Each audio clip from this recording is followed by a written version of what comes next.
Hello everyone, you are just joining in our literary Hammond, the Literary Nook by Fairy. Let's start at today's topic. But before going further, don't forget to subscribe the channel, like the videos and share. So my today's topic is relation of literature to life. So we'll discuss today the relation of literature in perspective of life.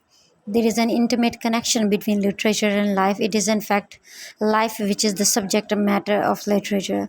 Life provides the raw material on which literature imposes our artistic form. Literature, as we defined in the previous section, is the communication of the writer experiences of life. But this is the communication of the writer's experiences of life. But this connection between literature and life is not too simple as it seems. This problem has been discussed by some of the greatest literary critics of the world, and their conclusions have been sometimes contradictory. So, Plato, the great Greek philosopher, was the first to give a serious thought to this problem, the relation of literature to life. And in his discussion, he referred mainly to poetry, but what he said about poetry can be equally applied to literature as a whole. He regarded poetry as a mere imitation of life, and thus he condemned poets. His opposition to poetry was based on his theory of knowledge, and according to him, true reality consists in the ideas of things, of which individual objects are but reflections or imaginations or imitations, as we can say. For example, when we say a black dog or a good dog or a lame dog, etc., we are comparing the dog which we actually see with the ideal dog or ideal of the dog, which is true enchanting reality, while the dogs which we name as black, good, lame, etc., are mere reflections and objects which are themselves imitations of reality, is obviously producing something which is still further removed from ultimate reality. So Plato developed this argument first with reference to the painter. Painting is the imitation of a specific object or group of objects, and if it is nothing but that, if reality lies not in apprehending reality, the painter is not doing anything particularly valuable. Just as the painter only imitates what he sees and does not know how to make or to use what he sees. He could paint a bed but not make it. So the poet imitates reality without necessarily understanding it. Poetry or literature as a whole is an imitation and thus twice removed from truth. So there is an obvious error in Plato's reasoning. Being too much of a philosopher and moralist, he could not see clearly the relation between literature and life. He is right when he says that the poet produces something which is less than reality it purports to present, but he doesn't perceive that he also creates something more than reality. This error was corrected by Plato's pupil Aristotle. In Poetics, he undertook to examine the nature and the qualities of imaginative literature with a view to demonstrating that it is true and not false as Plato had shown it.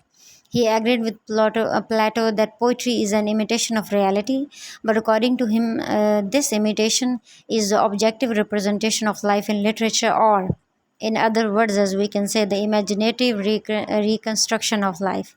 Poetry is thus not connected with the outside world in the simple or the direct fashion supposed by Plato.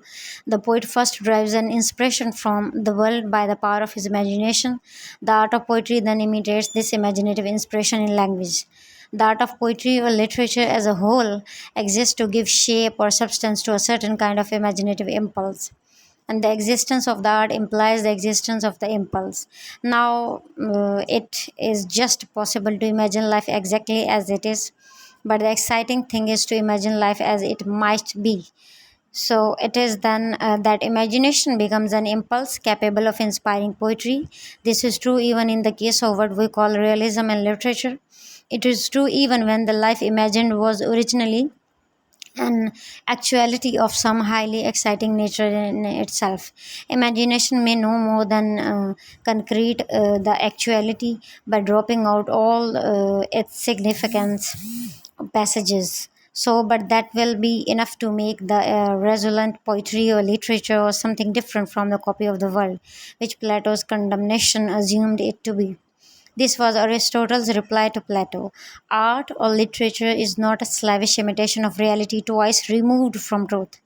Presenting it as it must do. Individual men or women in the trapping and the circumstances of life, it does not leave them there, but pierces toward a significant in action and character, expressing through their words and action that is true for all human nature, the poet's truth, the universal truth. The poet is concerned with truth, but not the truth of the analyst, the historian, or the photographer. The poet's business is not to write of events that have happened, but of what may happen, of things that are possible in the light of probability or necessity.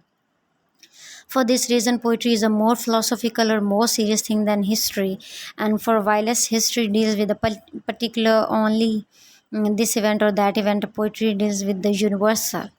The poet selects from life according to the principle of the poetic unity and poetic truth.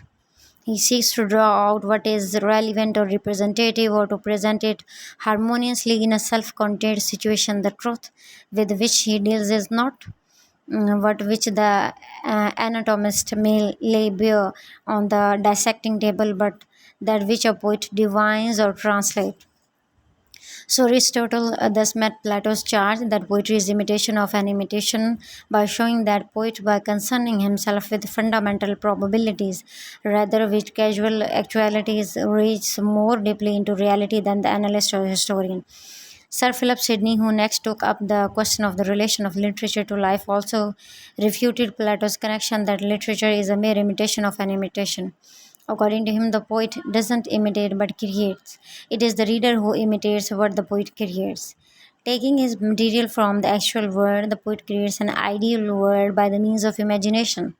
For Sidney, the ideal world of the poet is of the value because it is a better world than the real world, and it is presented in such a way that the reader is stimulated to try to imitate it in his own practice and according to his own mind. So, the problem of literature's relation to life was next taken up by Dryden, who pointed out that the imaginative literature gives us a just and a lively image of human nature by representing its passions and humors, and this point was further developed by Dr. Johnson, who expressed the view that the poet holds up a mirror to nature. According to him, nothing can please many and please long, but just representation of general nature. And the way to please the greatest number over the longest period of time, which is the duty of imaginative literature, is to provide the accurate picture of nature, explaining his view that the poet is the illuminator of human nature. Dr. Johnson wrote, "The business of the poet is to examine not the individual but the species. He must exhibit in his portraits of nature such prominent and striking feature as recall the originality to every mind, and must neglect the minute discriminations which one may have remarked and another have neglected, for those characteristics which are like obvious to vigilance and the carelessness. But the knowledge of the nature is only half the task of a poet.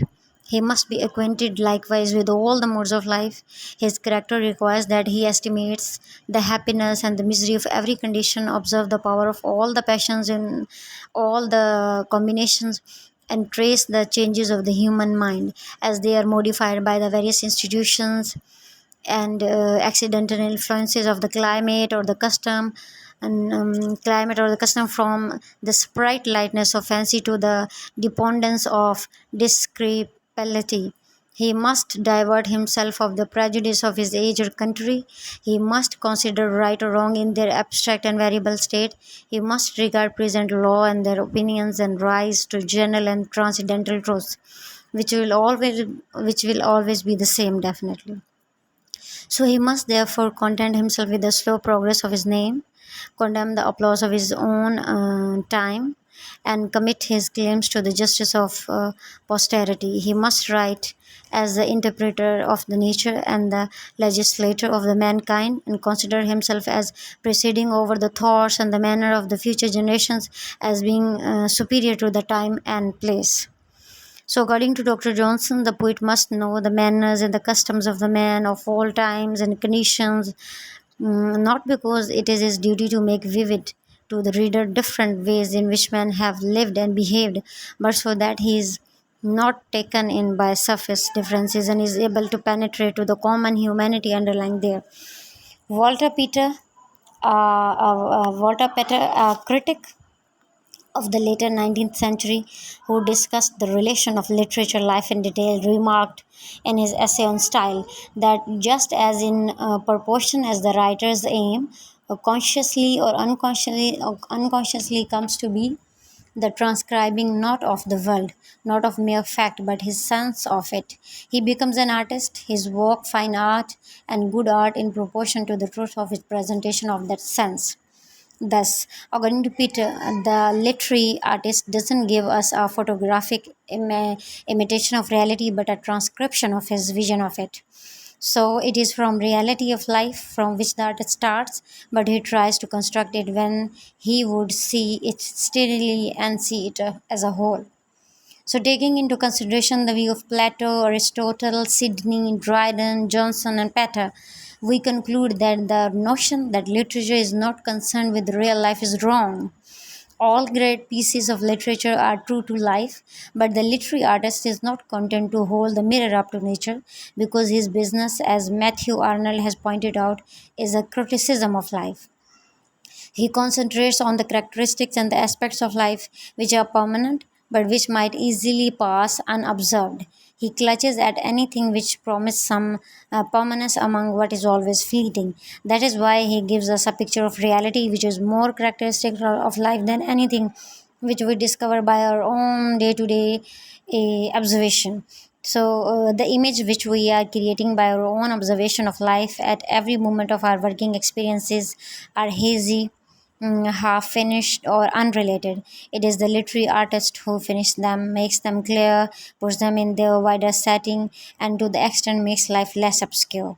Because he know more about the life than anyone can know without regarding life with his eyes. So that was all for today. Hope you enjoyed the video. Stay connected for more literary videos. Me, Fairy, signing out from the Literary Note by Fairy.